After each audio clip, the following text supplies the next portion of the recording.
Welcome to BackPackTrack, the solo travel podcast for people who think one backpack is a lifestyle. Hi, welcome to this special episode. And why special? It's the first time I'm gonna show my face, and I'm not only just talking into a microphone, no, I'm also recording myself with a camera. I'm not gonna lie, it's a little bit weird. I feel a little bit uncomfortable, but I think I just need to get used to it, right? But yeah, let's see how it goes. And yeah, because I thought, hey, today's a special episode.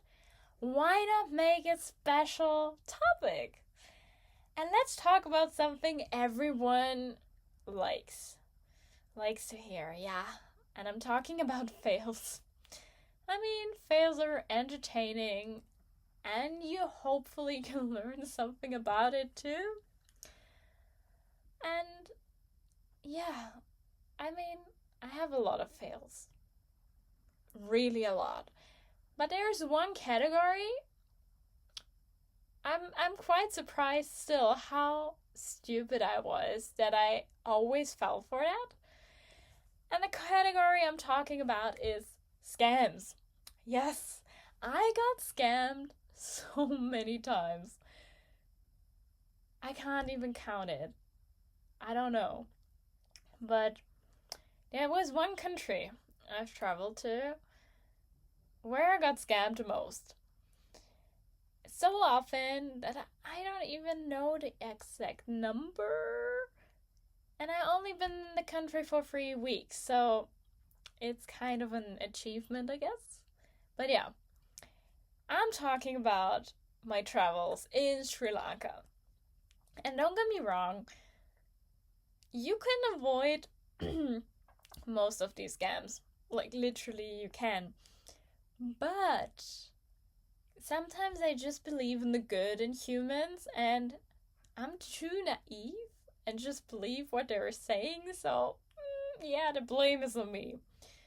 But anyways, let's dive right into the topic. So the first scam I fell for was the taxi scam at the airport. And let me explain. I definitely know that the taxis at the airport are way overpriced and you should not take them. But here it comes. I started my journey in Germany and my flight had 4 hours of delay. And I just felt, great. I will probably not make it to my connecting flight because I had only 5 hours of an overstay. But anyways, I landed and I kind of had the idea, I will make it. So I run through the whole airport, and it was literally 20 minutes before the airport left, the airplane left. So it was kind of stupid, but my hopes were high, whatever. So afterwards, after the small little workout, I went to the service center. And yeah, what should we do? It was your fault that the airplane had 4 hours of delay and I missed my connecting flight. Please give me another flight ticket.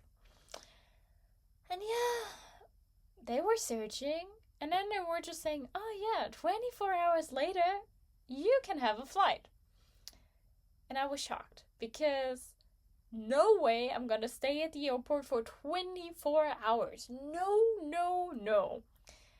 And what I can say here, I will never ever fly with this airline again. I don't want to name the airline now, but never again.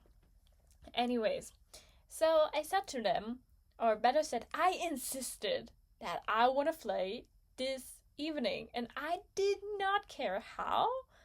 I just want to leave. So I flew to 2 different airports, and one was also in Qatar. It was like a huge route and very yeah, I don't know. It was a lot, actually. I also was worried that my luggage will never arrive in Sri Lanka, like in Colombo, but it did.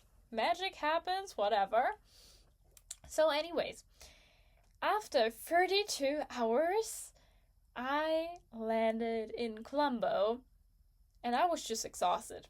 This journey should have taken maybe 20 hours, so I was a little bit ugh. And then I knew that there's a taxi stall outside of the airport, but you have to walk for around 20 more minutes. And it was already late evening, and I was just exhausted, not gonna lie.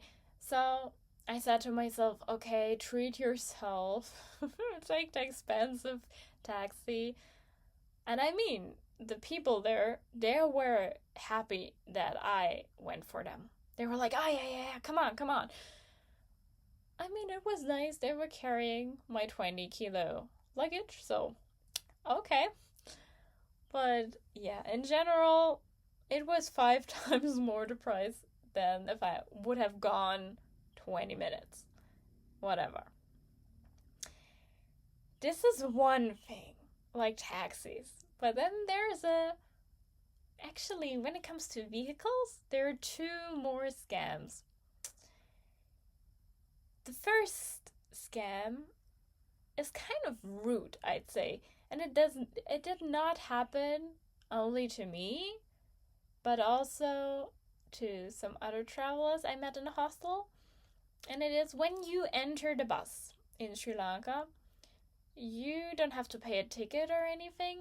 A person will come to you, and sometimes they will issue some piece of paper, sometimes they don't. And they will charge you. And here's the rude part.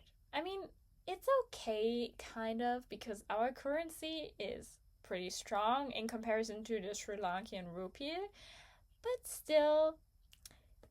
And the fail, or the scam, better said, is that if you're a foreigner or a tourist, you have to pay more. And I get that. I kind of get that. And I also, in this case, honestly, I also feel like, yeah, they have families, they need to support them. My currency is stronger, so it doesn't hurt me if I pay a few more euros more. But when it happens more often, you feel like, okay, whatever. But this is like not as common as the next scam, which is tuk-tuks. You see them literally everywhere, and it is in my German nature actually that I love walking. I literally walked a lot. But the people could not really understand. They were like, girl, why were you walking? And guess what? There were like 5 tuk-tuks in a line, like literally 10 meters apart from each other. And the first person asked me, hey, do you want to ride a tuk-tuk? Very good. No thanks. The second one asked the exact same question, and I'm like, you were standing next to him. I will not say yes now. So it literally happened all the time. And at some point, I was just, I just gave in. I'm like, oh yeah, you know what? Whatever, let's take a tuk-tuk. I'm tired, that's fine. And here's the thing. You need to negotiate about the price before. I did that, but still, it was often very expensive because you need to negotiate pretty good, and I always felt like I don't want to negotiate. It's not that much money for me. If I pay 3 or 4 euros, yeah, at some point I was okay with paying the price. But it's also kind of annoying. Like, why can you not just set a price, which everyone is doing, and that's it? So yeah, this is a thing. I mean, I think this is actually the most common scam. that tuk-tuks will overcharge you. But I mean, this is at least a good thing because one of my other female travelers I met, oh my god, she survived the nightmare because they were negotiating about the price and they were saying, I don't know, I think something about 3,000 rupees. And instead of bringing her to her destination, they just drove somewhere quite, I don't know, like, it was shady, it was weird, and she was shit scared. And he insisted, you need to pay me more, at least 5,000, or I will not drive any further. And her destination was still kind of far. And yeah, I don't know. So, I don't know actually how exactly she managed it, but he refused to drive her.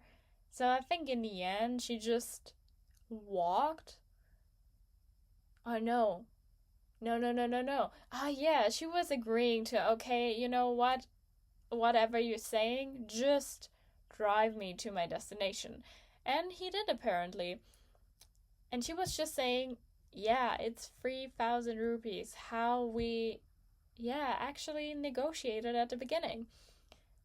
And the stupid thing, or the unlucky thing actually, was that she only had 5,000 rupees.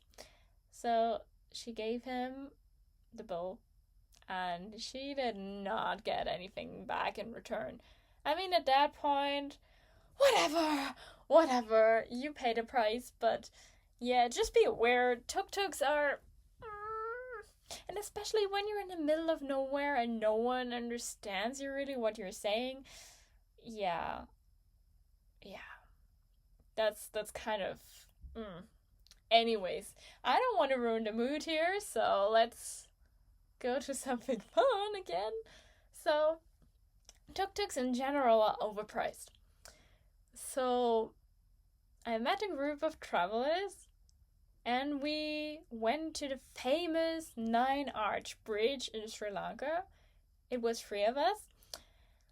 And we wanted to go to the Ravana cave. We wanted to do some cave exploring and swimming in the pool, which is inside of the cave. Super adventurous.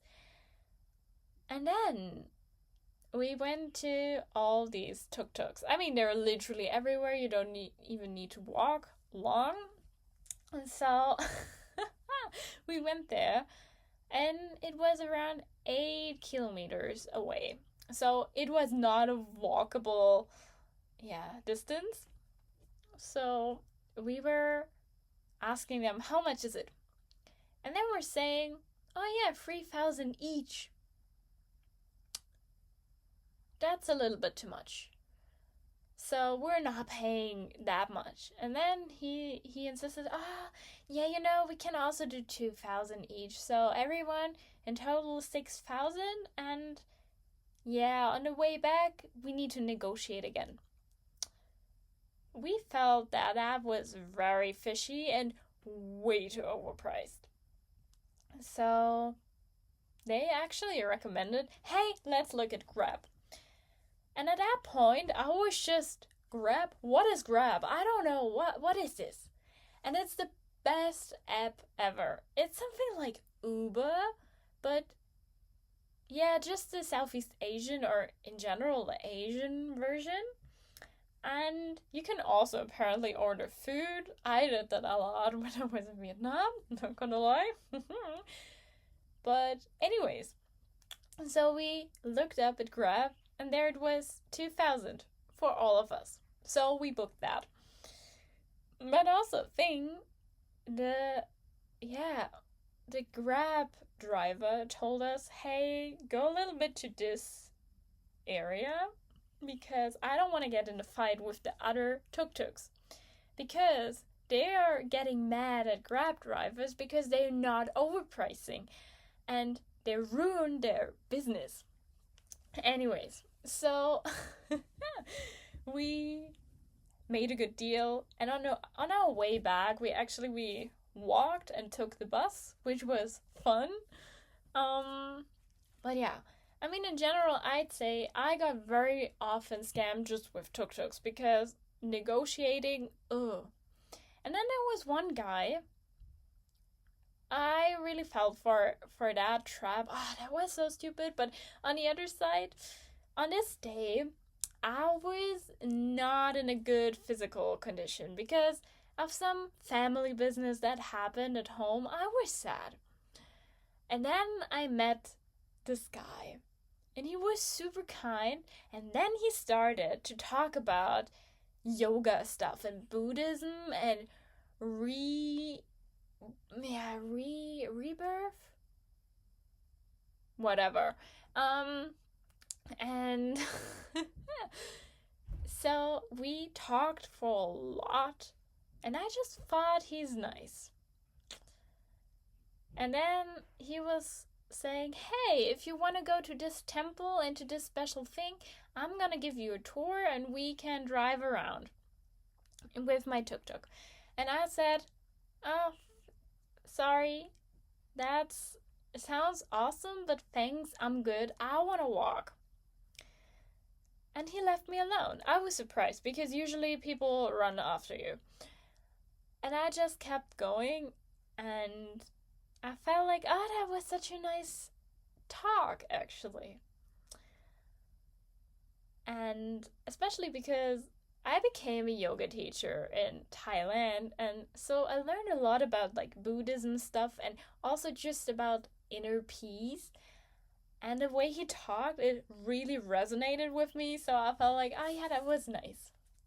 Anyways, so I kept walking and walking, and then by coincidence, I met this guy again with his tuk-tuk. And I mean, he did not, I hope at least, I hope he did not follow me, but nah. It was 3 hours later, so it should be fine.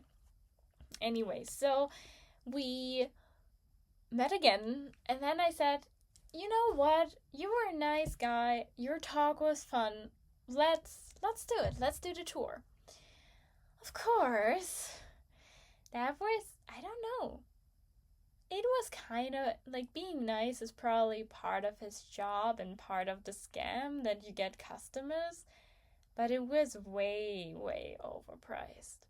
But I found out later on, so at that moment I felt, oh yeah, that's a good deal, whatever. Because, as you know, I don't plan shit. And yeah, if I would have planned anything or looked up stuff on the internet, I would have known better, but, well, I'm to blame. I'm 100% to blame here. But anyways, so we went to all these places, and honestly, I really had a good time. He gave me a very good tour, and we went a little bit away from all the tourism stuff, so it didn't feel like it was such a scam. But then, I don't know. I really don't know. He talked about his kid and his family, and then again, we talked about these Buddhism stuff. And I was still sad because of the family incident that I felt, I don't know how I felt. Maybe sorry, maybe, I really don't know how to describe it, but I wanted to do something good. So I gave him, in addition to this very overpriced tour, I gave him a tip, a very generous one. And yeah, afterwards I found out that was way too much, but whatever, he was happy, I had a good time, so this scam I didn't mind. Like, in general, the tuk-tuks and the vehicles, whatever. It was always not that much.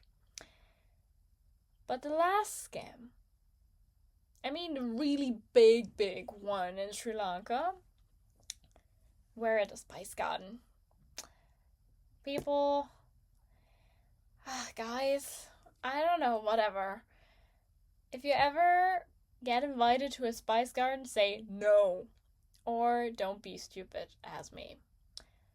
So I met another traveler, and we had the same destination. So we were saying, hey, you know what's up? Let's just take a tuk-tuk together, share the price, and yeah, that's it. So we went to the tuk-tuk, and the tuk-tuk driver was also super nice, of course. And then he was saying, I know something really good. Let's stop there. It's fun. And we were like, yeah, okay, whatever. I mean, it's okay. So he brought us to a spice garden. And it's really fun because you go into this garden and you learn a lot about herbs. You can try them, you get tea. And there it started. The tour guide of the spice garden tour, he was saying like, no, all for free. And we were like, okay. And then he said something about, yeah, everything is like just natural, everything is organic, no chemicals, whatever. And then he showed us his invented cream to remove hair. So he applied a little bit of the cream on the guy's leg who traveled with me. And magically, after 10 minutes, the hair was gone. I was surprised and I was like, oh my gosh, if it would be that easy, oh my gosh, I never have to shave my legs again. I need this cream. Yeah. So we went further through the garden and then we got a massage. A special one. Like, I mean, nothing weird. Like, literally, it's just the shoulders. And they were saying, yeah, these are medical students and they want to practice a little bit about their special technique. I don't really know. So, we got it and we should give a tip. I felt, okay, that's okay. We were just like, small tip, fine. And then here comes the scam. Until that, everything is okay. But they will lead you into a shop. Of course, so that you spend money. And I really thought, this is so cool because all the products were the packages were very unique. It looked really organic and natural. So I wanted to buy this cream for removing the hair. And it was so overpriced. I mean, there were 3 sizes, like the small one, the medium-sized one, and the big one, 3 tubes. And I said to myself, okay, don't overdo it. They're really pricey. Go with the middle one. And then we're saying there is only avocado and some spices and herbs included, all natural. So I felt, oh yeah, that sounds good. I also bought something for the headaches.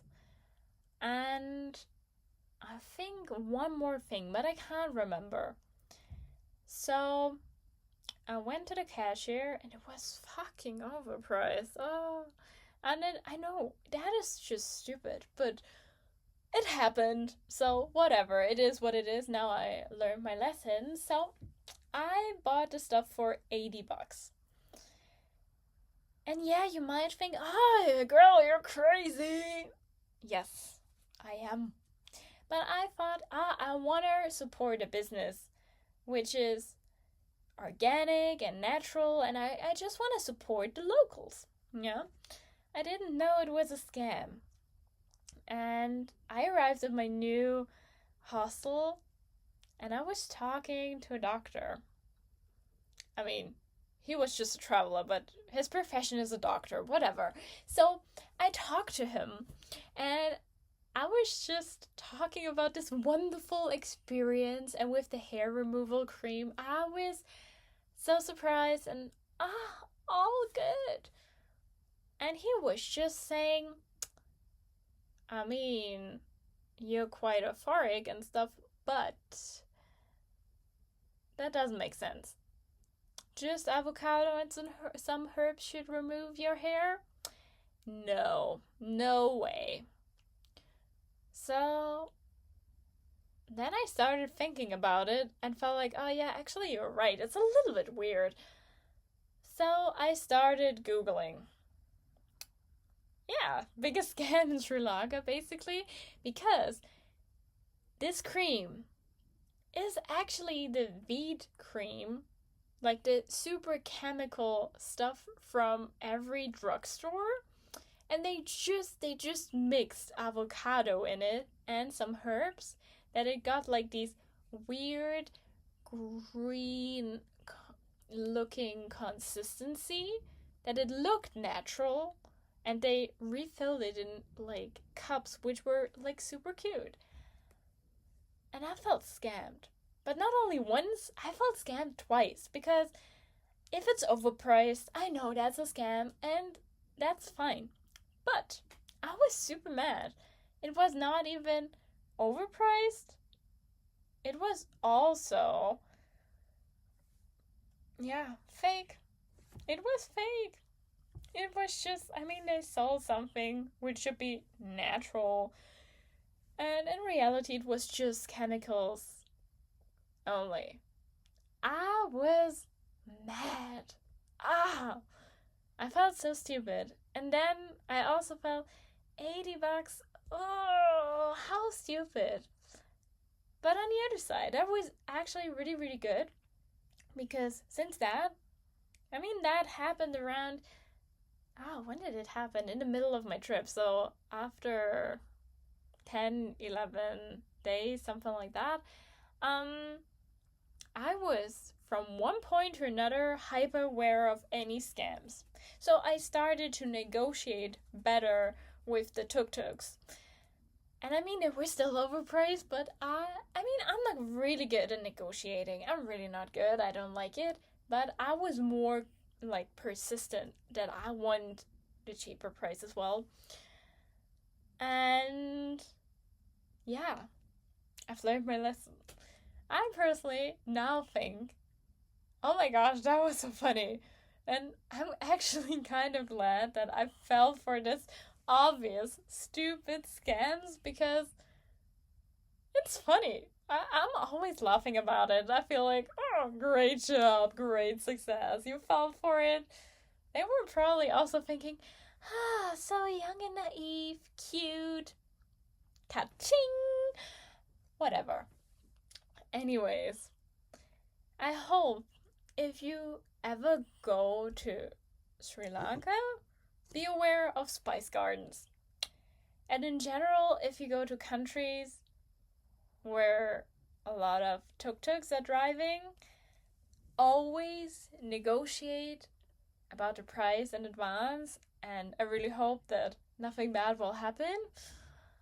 And yeah, on the other side, don't blame yourself when you're doing or when you're falling for a scam. I did too, and it was fine. I mean, you just learned your lesson and you have a funny story to talk about. So yeah, that's it for today. I hope you're doing fine, and yeah. Let me know let me know in the comments if you want to, have some more video episodes, or if you're good with voice only. So yeah, anyways, I hope you will have a good day or a good night, whatever, and yeah, see you next week.